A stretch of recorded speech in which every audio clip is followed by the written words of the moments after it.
नमस्कार. कारगिल विजय दिवसाच्या प्रसंगी साधं सरळ सोपं भाषण कसं असावं याचा एक नमुना पाठ या व्हिडिओच्या द्वारे सादर करत आहे. तर हे भाषण आपण व्यवस्थितरित्या ऐका आणि अशा पद्धतीनं एक नमुना म्हणून भाषण या ठिकाणी आपल्याला मी सादर करत आहे.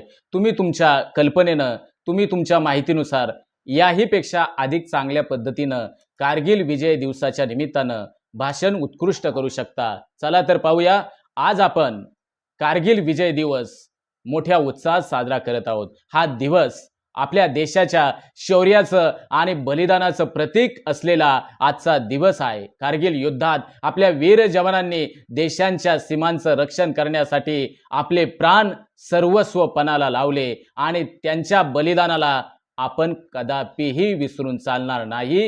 वीर जवान तुझे सलाम. स्वातंत्र्यासाठी जे लढले त्या लढलेल्या वीर जवानांच्या प्रती खऱ्या अर्थानं कृतज्ञता व्यक्त करण्याचा आजचा दिवस आहे. कारगिल युद्धातील प्रत्येक जवान एक शूरवीर होता. त्यांनी कठोर परिस्थितीतही शत्रूचा सामना केला आणि त्या सैनिकांच्या धैर्यामुळेच आज आपण स्वतंत्रपणे श्वास घेऊ शकतोय. त्यांच्यामुळे आपण सर्वजण सुरक्षित आहोत याची भावना आपल्या मनामध्ये जागती ठेवणं गरजेचं आहे. आजच्या तरुण पिढीनं त्यांच्या बलिदानाची प्रेरणा घ्यावी. देशसेवा ही सर्वात मोठी सेवा आहे. म्हणून जनसेवेसाठी जीवन जे देतात तेच खऱ्या अर्थानं अमर हुतात्मे होतात. आणि असे जे वीर जवान आहेत, कारगिल युद्धामध्ये शहीद झालेले वीर जवान हे कायमच अमर आहेत, अमर राहतील आणि अमर असतील. देशसेवा ही सर्वात मोठी सेवा आहे. आपणही या देशासाठी काहीतरी करण्याचा प्रयत्न करूया.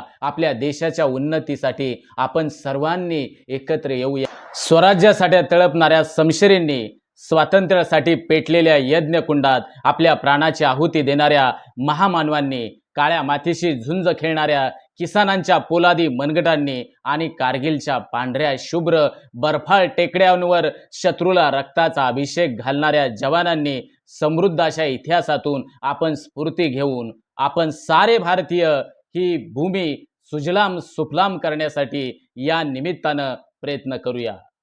भारत माता की जय. वंदे मातरम.